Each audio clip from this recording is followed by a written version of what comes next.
My name is Adam Juratovac, and I'm an employment attorney in the San Francisco Bay Area.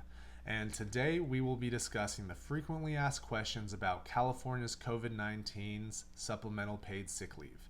Now, these frequently asked questions can be found at the Labor Commissioner's website or the Division of Labor Standards Enforcement's website, but we will be discussing them and we will be verbalizing them over in this video format because I want to share all of these questions with you. Now, we're not going to be discussing in this video who are covered employers under the COVID-19 California Supplemental Paid Sick Leave, who are eligible employees. If you want to learn more about that, you could look at the Labor Commissioner's website, or you could actually go into the informational section of this YouTube video and log into my course. And I created a course, and in that course, it'll teach you about the COVID-19 notice requirements that your employer is required to notify its employees about if there's a positive test of COVID-19 at a workplace or at a specific work site. It'll discuss the Families First Coronavirus Response Act. It'll also discuss the California Supplemental Paid Sick Leave provisions. Now, a few things I want to note about this course is the Families First Coronavirus Response Act, the Emergency Paid Sick Leave, and the Extended Family and Medical Leave were not actually extended to go past December 31st, 2020. But instead, what the government did is they still allowed employers to receive tax credits if that employer chooses to provide its employees with that type of leave. So we're still going to be discussing what the Families First Coronavirus Response Act is. We're going to be discussing emergency paid sick leave. We're going to be discussing extended family and medical leave. And we're also going to be discussing the California COVID-19 Supplemental Paid Sick Leave in that course. But in this video, we're going to be discussing the frequently asked questions as provided by the Labor Commissioner's Office. So the first question we will be discussing is, does being subject to a general stay-at-home order mean that a worker is subject to a federal, state, or local quarantine or isolation order related to COVID-19? Now, the answer provided by the Division of Labor Standards Enforcement is no. Essential critical infrastructure workers, including food sector workers, are permitted to work under the state's stay-at-home order. When the executive order or the labor code refers to a quarantine or isolation order, this means a quarantine or isolation order that is specific to the worker's circumstances, not a general stay-at-home order. For example, an order that directs individuals who live with someone who has COVID-19 to quarantine themselves would satisfy the eligibility requirement for taking COVID-19 supplemental paid sick leave.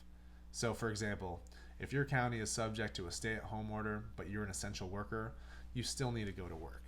Now, if you find that you are sharing a home, you are living with an individual who tests positive for COVID-19, and you have been exposed to that individual, then you need to look at the local, state, or federal health order and the requirements of what you're required to do if you learn that you've been exposed to that individual. Then that would be a qualifying reason to be entitled to certain types of paid leave, dependent on who your employer is and the eligibility of your employee, right? So second, let's go for another question. In the absence of any information that a worker is not requesting COVID-19 supplemental paid sick leave for a valid purpose, can a hiring entity require certification from a healthcare provider before allowing a worker to take the leave? The answer is no. A hiring entity may not deny a worker COVID-19 supplemental paid sick leave based solely on a lack of certification from a healthcare provider. A worker is entitled to take COVID-19 supplemental paid leave immediately upon the worker's oral or written request, and that's really big. So although I always tell my clients to make sure everything is right in writing, make sure every single request is in writing, it seems that oral request of a COVID-19 supplemental paid sick leave is still acceptable, but still make sure it's in writing.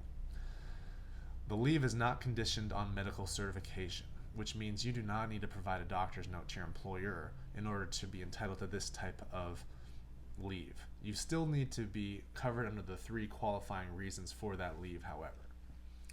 Now, the second paragraph of this question is, although a hiring entity cannot deny COVID-19 supplemental paid sick leave solely for a lack of medical certification, it may be reasonable in certain circumstances to ask for documentation before paying for the sick leave when the hiring entity has other information indicating that the worker is not requesting COVID-19 supplemental paid sick leave for a valid purpose. So if you catch wind, if your employer catches wind that you're not actually sick, that one of the 3 qualifying reasons that you're saying you are entitled to this leave are not actually true, then your employer is able to request certain reasonable documentation to prove that you are entitled to this leave. Now, in any such claim, the reasonableness of the party's actions will undoubtedly come into play. For example, if a worker informs a hiring entity that the worker is subject to a local quarantine order, has to stay at home, and qualifies for COVID-19 supplemental paid sick leave, but the hiring entity subsequently learns that the worker was at a park, hanging out with their friends, the hiring entity could reasonably request documentation. So one big issue I see coming up is if people are posting on social media that they're traveling, if they're posting on social media that they're hanging out with their friends, they're going to Friendsgivings, they're going to certain holiday events, then I think it's reasonable for the employer to ask for documentation. Now, you also have to watch out for your coworkers, because some of your coworkers might be privy to what you're doing, and if you're not actually isolating, you shouldn't be entitled to that sick leave. And they will actually report you to the employer, and then the employer can request reasonable documentation to prove that you were entitled to that leave. So heads up.